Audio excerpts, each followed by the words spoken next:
5ই আগস্টকে ঘিরে এনসিপি এবং বিএনপির মধ্যে কঠিন হট্টগোল। এনসিপির নেতাকর্মীদেরকে ইচ্ছা মতন গণধোলাই দিয়েছেন ছাত্র দলের নেতাকর্মী। বিস্তারিত জানতে ভিডিওগুলো দেখতে থাকুন। ইশাক বসো প্লিজ। আক্তার আক্তার আক্তারকে ডাকো। হাসিনার সাথে একটা গেম খেলছিলাম। হাসিনাকে আমরা একটা ব্রিদিং স্পেস দিলাম, সেই ব্রিদিং স্পেসটা আবার আমরাই কেড়ে নিলাম, যাতে করে হাসিনার যে স্ট্র্যাটেজি, সে যেভাবে মাঝখানে 24 ঘন্টা রেখে প্ল্যানটা সাজাচ্ছে, সেই প্ল্যানটা ব্রেক করা যায়। 2016 সাল থেকে 24 সাল পর্যন্ত দীর্ঘ ফ্যাসিবাদ বিরোধী আন্দোলন এবং এই গণঅভ্যুত্থানে পুরো সময় আমি আমার জুনিয়রদেরকে বলেছি, যেদিন হাসিনা চলে যাবে সেদিন আমি রাজপথে ঘুমাবো। তারেক রহমান বাংলাদেশে ভালো কিছু দিতে পারবে না। তারেক রহমানের যখন পতন হবে তখন আইসা মায়া কান্না করে লাভ হবে না। আমি তার মধ্যে আমার নিজেকে দেখে, আমার সেই যৌবনের নিজেকে, আপনাদের সকলকে অনুরোধ করব, আমরা জুলাইয়ের কৃতিত্বকে যেন কেউ কেড়ে না নিয়ে যাই। আমরা যদি বলি জুলাই কার, তাহলে জুলাই আমাদের কারোই থাকবে না। হট্টগোল আর বিশৃঙ্খলার মধ্য দিয়ে হলো জুলাই অভ্যুত্থানের দ্বিতীয় বর্ষপূর্তি উপলক্ষে মুক্তিযুদ্ধ বিষয়ক মন্ত্রণালয় আয়োজিত রাষ্ট্রীয় অনুষ্ঠান।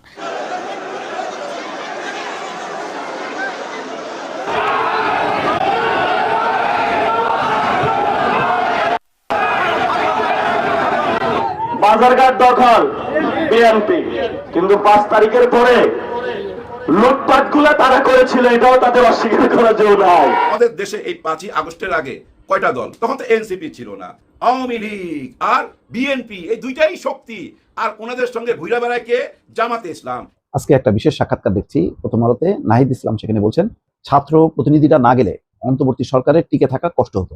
ছাত্র সংগঠন হিসেবে ছাত্র শিবিরের বিরুদ্ধে অনেকদিন থেকেই অভিযোগ, অনেক পুরনো অভিযোগ, গুগলে সার্চ দিলেই যেটা বহু তথ্য প্রমাণ পাওয়া যায়, যদিও ইদানিং তারা সেই বিষয়টাকে অস্বীকার করে। দর্শক আসসালামু আলাইকুম। বর্তমানে দেশের পরিস্থিতি কেমন আপনারা সকলেই জানেন, এই সম্পর্কে নতুন করে কিছুই বলার নেই। প্রিয় দর্শক শ্রোতা, এনসিপি, বিএনপি, ছাত্রদল, ছাত্র শক্তি, মানে দফায় দফায় সংঘর্ষ, হট্টগোল চলতেছে। আর বিশেষ করে শেখ হাসিনাকে নিয়ে, শেখ হাসিনা বাংলাদেশে আসবেন মানে ফাইনাল সিদ্ধান্ত হয়ে গেছে। তাছাড়া 5ই আগস্ট তিনি আন্তর্জাতিক গণমাধ্যমে সরাসরি সাক্ষাৎ দিয়েছেন। সবকিছু মিলে বাংলাদেশের পরিস্থিতি খুব উত্তপ্ত। আর এরই মধ্যে এনসিপি বিএনপিকে নিয়ে নানান ধরনের কুরুচিপূর্ণ মন্তব্য করতেছে। এনসিপি বিএনপিকে নানান ধরনের হয়রানিমূলক কথা বলতেছে, এমপি মন্ত্রীদেরকে সম্মান না দিয়ে তাদেরকে হেয়পূর্ণ কথা বলতেছে। এই জন্য এনসিপির উপর কঠিনভাবে চড়া হয়েছেন বিএনপি। দর্শক, আপনারা অনেকে জানেন স্বরাষ্ট্রমন্ত্রী সালাউদ্দিন আহমেদকে নিয়ে নাসিরউদ্দিন পাটোয়ারি অনেক ধরনের বাজে মন্তব্য করেছে, তারেক রহমানকে নিয়ে করেছে। তাছাড়া আবার এনসিপির কয়েকজন প্রধান নেতাকর্মী অনেক ধরনের মন্তব্য করেছে, আবার এদিকে ছাত্রদলও করেছে। সবকিছু মিলে একটা হট্টগোলের পরিবেশ সৃষ্টি হয়েছে। তো আজকে দর্শক শ্রোতা, ছাত্রদল এনসিপির নেতাকর্মীর উপর কতটা ক্ষিপ্ত হয়ে গেছে এবং তাদের উপর কি করেছে আপনারা দেখলে রীতিমতো অবাক হয়ে যাবেন। দর্শক, বেশি কথা বাড়াবো না, সরাসরি ভিডিওগুলো দেখুন, তাহলে বিস্তারিত বুঝতে পারবেন। তো দর্শক চলুন, বেশি কথা না বাড়িয়ে চলুন আমরা সরাসরি ভিডিও ক্লিপে চলে যাই। গণ অভ্যুত্থানকে সফল করেছে আমাদের এই তরুণরা, আমাদের প্রিয় নাহিদ, মাননীয় বিরোধী দলীয় চিফ হুইপ। আমি তার মধ্যে আমার নিজেকে দেখে, আমার সেই যৌবনের নিজেকে, আপনাদের সকলকে অনুরোধ করব, আমরা জুলাইয়ের কৃতিত্বকে যেন কেউ কেড়ে না নিয়ে যাই। আমরা যেই কারণে জুলাই গণ অভ্যুত্থান এনেছি, সংগঠিত হয়েছে, আজকে আরেক বক্তৃতা বলেছি, নিউটনের আপেলের মতো সেটা কখনো অটোমেটিক ফল ডাউন হয় না, তাকে পেড়ে নিতে হয়। সেই গণ অভ্যুত্থানকে সফল করেছে আমাদের এই তরুণরা, আমাদের প্রিয় নাহিদ, মাননীয় বিরোধী দলীয় চিফ হুইপ। আমি তার মধ্যে আমার নিজেকে দেখে, আমার সেই যৌবনের নিজেকে, আপনাদের সকলকে অনুরোধ করব, আমরা জুলাইয়ের কৃতিত্বকে যেন কেউ কেড়ে না নিয়ে যাই। আমরা যেন সবাই আরাধনা করি জুলাইয়ের প্রত্যাশাকে বাস্তবায়নের জন্য, আকাঙ্ক্ষাকে বাস্তবায়নের জন্য, কৃতিত্বকে আর চেতনাকে যেন আমরা চিন্তায় না করি। এটার কোনো প্রয়োজন নেই।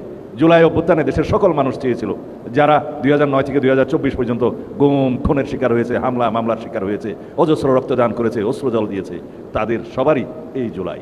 আমাদের যে সমস্ত সন্তানেরা শহীদ হয়েছে, আহত হয়েছে, দু চোখে অন্ধত্ব বরণ করেছে, তাদের সবারই এই জুলাই। আমরা জুলাই নিয়ে যেন কাড়াকাড়ি না করি। আর যদি আমরা তা করি, তাহলে 71-এর চেতনা ব্যবসায়ীদের মতো আমাদের পরিণতি হবে। যারা দিল্লিতে যে বসে আছে, তারা এখনও হুঙ্কার দিচ্ছে বাংলাদেশে আসবে বলে এবং বাংলাদেশে রাজনীতি করবে বলে। কিন্তু না, আজকে আমরা এখানে বাহাজ করব, সংসদে বাহাজ করব। সোয়াল যদি আওয়ামী লীগের হয়, তখন আমরা সবাই এক, এই জাতি এক, ঐক্যবদ্ধ। ফেসিবাদের কখনো প্রত্যাবর্তন হতে পারবে না এই দেশে, ফেসিবাদের কখনো উত্থান হবে না এই দেশে। যদি ফেসিবাদের উত্থান হয়, আমরা এই সংসদে কেউ থাকতে পারবো না, এই বাংলাদেশে কেউ বসবাস করতে পারবো না।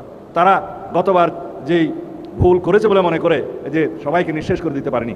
যদি বাংলাদেশকে আমরা রক্ষা করতে চাই, ফেসিবাদের প্রত্যাবর্তনকে ঠেকাতে হবে এবং তা যদি করতে হয়, আমাদেরকে গণতান্ত্রিক আচরণ করতে হবে, সহনশীল হতে হবে। সড়কে যেন আমরা অসহনশীল না হয়ে যাই, শিক্ষা প্রতিষ্ঠানে যেন আমরা অসহনশীল আচরণ না করি। আমাদের সবাইকে দায়িত্বশীল ভূমিকা পালন করতে হবে। আমাদের ভুল থাকবে, সরকারের ভুল থাকবে, বিরোধী দল গঠনমূলক সমালোচনা করবে, আমরা সেই ভুল সংশোধন করব। এটাই হচ্ছে গণতান্ত্রিক ভাষ্য। আমরা চাই আপনারা আসুন, আমরা সবাই মিলেমিশে রাষ্ট্রের সুপ্রিম লটা আগে ঠিক করি, গণতান্ত্রিক কাঠামোটা আমরা ঠিক করি।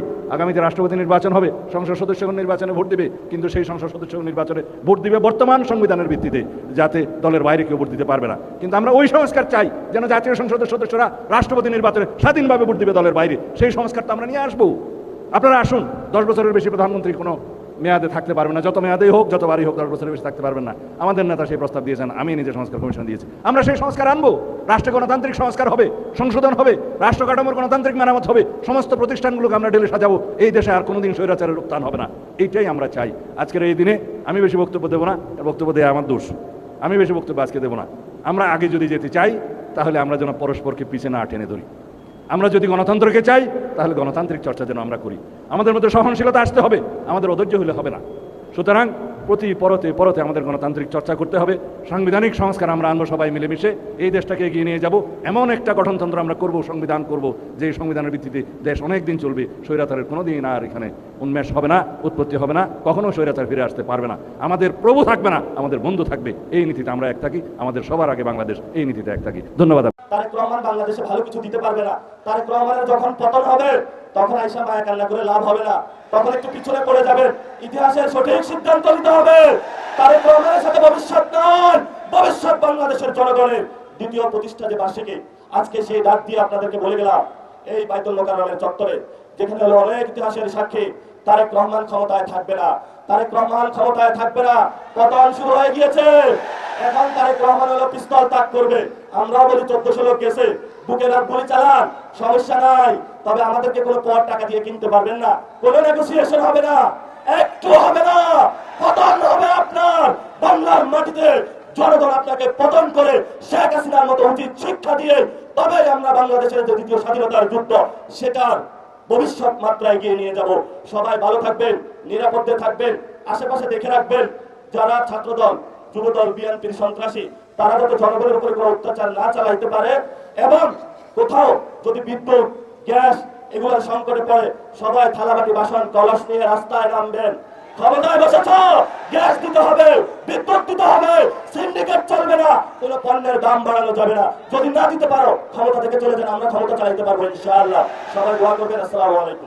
আজকে একটা বিশেষ সাক্ষাৎকার দেখছি প্রথম আলোতে, নাহিদ ইসলাম সেখানে বলছেন ছাত্র প্রতিনিধিরা না গেলে অন্তর্বর্তী সরকারের টিকে থাকা কষ্ট হতো।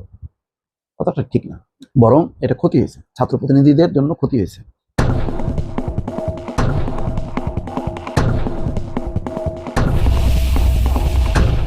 যেভাবে সরকার পতন ঘটছে তাতে পুরো আমলাতন্ত্র, দুর্নীতি, এগুলোর ব্যাপারে সরকার যাতে সোচ্চার না হয়।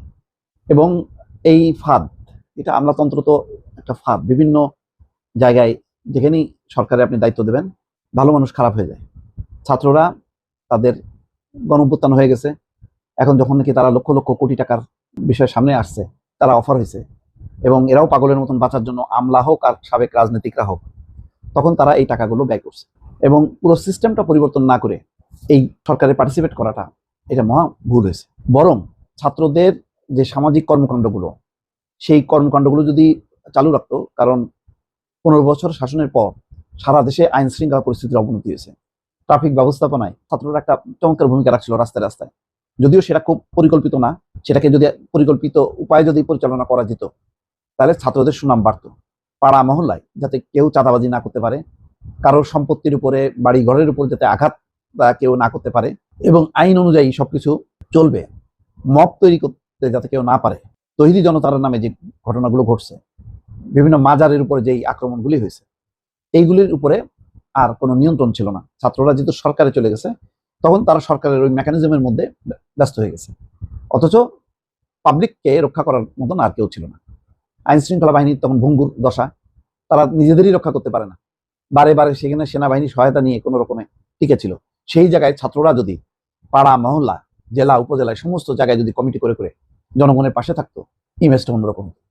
দুইটা কারণে, যেহেতু ছাত্ররা রাজনীতিতে চলে আসছে, যদি রাজনীতি না করতো তাও একটা কথা ছিল যে ছাত্ররা নিরপেক্ষ। কিন্তু দেখা গেল এই ছাত্ররা যারা সরকারে গেল, তারা তো পরবর্তী সময় তারা দল করলো, এবং তখন কিন্তু অভিযোগ উঠলো যে ইউনূস সরকার, এনসিপির সরকার, জামাতের সরকার, ওই যে সালাউদ্দিন আহমেদ বলেন না, যমুনার অন্তরে আর কিনারে, অন্তরে হচ্ছে এনসিপি আর কিনারে হচ্ছে জামাত, এবং প্রশাসনের নিয়োগ বদলি নানান কর্মকাণ্ডে যেভাবে এনসিপি নেতাকর্মীরা ঢুকে পড়লো, এতে কিন্তু এনসিপির সুনাম নষ্ট হলো।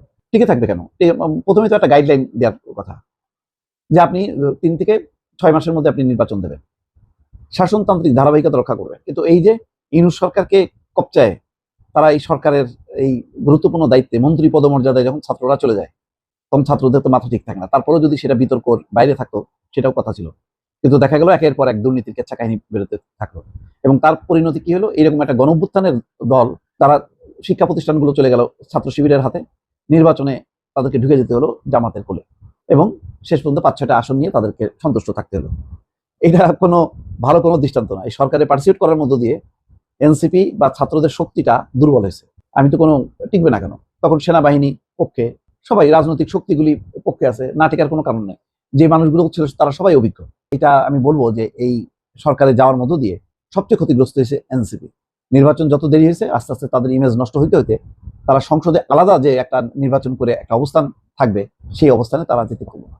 ছাত্র সংগঠন হিসেবে ছাত্র শিবিরের বিরুদ্ধে অনেকদিন থেকেই অভিযোগ, অনেক পুরনো অভিযোগ। গুগলে সার্চ দিলেই যেটা বহু তথ্য প্রমাণ পাওয়া যায়, যদিও ইদানিং তারা সেই বিষয়টাকে অস্বীকার করে, ডিজন করাটা ভালো যদি সেই কর্মকাণ্ডগুলো তারা না করে। সেটা হচ্ছে ছাত্র শিবিরের বিরুদ্ধে রক কাটার অভিযোগ রয়েছে। এই অভিযোগটা অনেক পুরাতন অভিযোগ, এবং বাংলাদেশে এই শিল্পের প্রতিষ্ঠাতা হিসেবে তাদের ব্যাপারগুলোই আমরা গণমাধ্যমে খবর হতে দেখেছি, এবং এটা গুগল করলেই পাওয়া যায়, বহু ডকুমেন্টস পাওয়া যায়। বর্তমানে প্রেক্ষাপট চেঞ্জ হয়েছে, সেটা অস্বীকার করা হচ্ছে।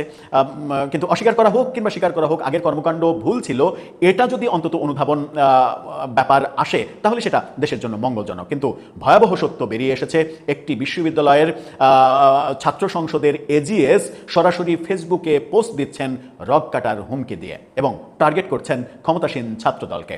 ঘটনাটা গতকালকে যখন ঢাকার অন্তত 5টা শিক্ষা প্রতিষ্ঠানে ছাত্রদল এবং শিবিরের সংঘাত হলো, সেই সংঘাতের পরিপ্রেক্ষিতে গণবিশ্ববিদ্যালয়ের এজিএস ফেসবুকে এই ভয়ঙ্কর পোস্ট দিয়ে রীতিমতো তোলপাড় তৈরি করেছেন। এতটা নিচে নেমে গেলাম আমরা। চলুন একটু বুঝে ওঠার চেষ্টা করি এই ভদ্রলোক কি চান, এই সমাজে কি প্রতিষ্ঠিত করতে চান, এই ব্যাপারে সরকার কোনো ব্যবস্থা নেবে কি না। থাকবেন পলিটিক্স টিভির নিয়মিত আয়োজনে।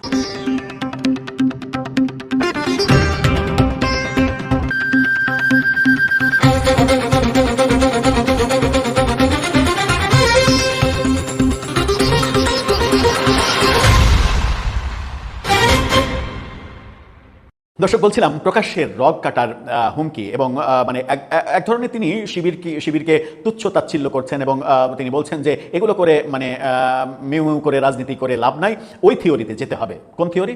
রগ কাটার থিওরি। বাংলা টিভির এই ভয়ঙ্কর শিরোনামটা দেখে নিন। সন্ত্রাস রুখে দিতে প্রয়োজনে 2-1টা রগ কেটে ইতিহাস তৈরি করুন, গকসু এজিএস, গণবিশ্ববিদ্যালয় এজিএস।